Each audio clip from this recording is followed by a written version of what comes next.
My name is David. I am the Assistant Program Director at the Cairo Institute of Liberal Arts and Sciences. And also I teach social sciences here.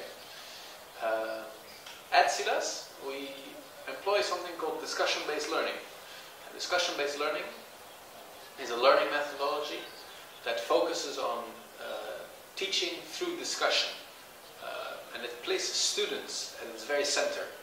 So in fact it is students who learn through discussing under the guidance of CILAS fellows. And at CILAS, basically, all our classes are organized around this learning methodology. So at CILAS, we don't really teach. We facilitate student-led discussions, and we allow students, or we help students, learn and teach themselves. Really, that's what it comes down to. Discussion-based learning is consistent of two parts: a pre-discussion and a post-discussion. In a pre-discussion, students are presented with what we call a prompt. And a prompt is usually a piece of text or a video, or it could even be a song.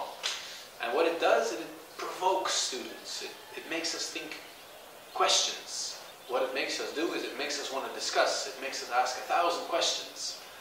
So what we do first, when we've seen, heard, or read the prompt, we first make sure that everyone's on the same page. We make sure that everyone understands the words that are being used in the prompt.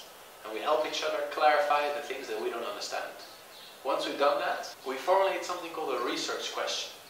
And a research question is a question that will help us structure and focus the brainstorm that we'll have about the prompt. The majority of the pre-discussion is focused on brainstorming together. And what the amazing thing is about discussion-based learning at CILAS specifically is that we have a very varied student body that comes from a variety of different educational and professional backgrounds.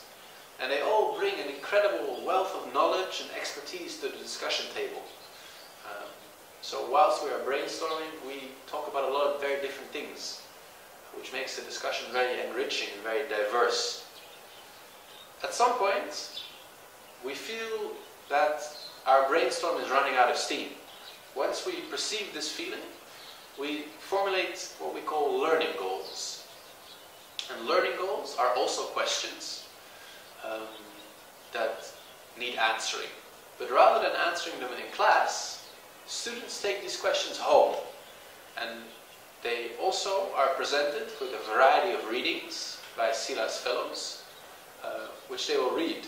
And they will try and read them with these learning goals in the back of their minds.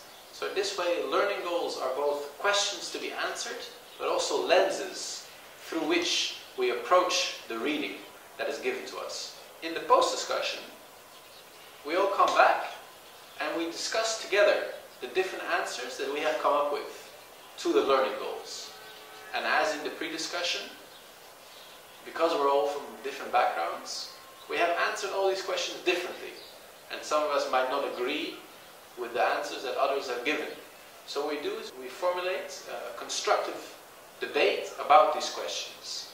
And we try and present our own arguments for why we think certain answers are correct. And we try and show others why we don't necessarily agree with the answers that they have given. After we've answered all the learning goals, the DBL session comes to an end. And the whole thing is repeated. So students will come to class again, and they'll be given a new prompt that sheds light on a new issue or a new phenomenon. And the whole cycle starts again. And as I said earlier, each DBL session is consistent of a pre-discussion and a post-discussion.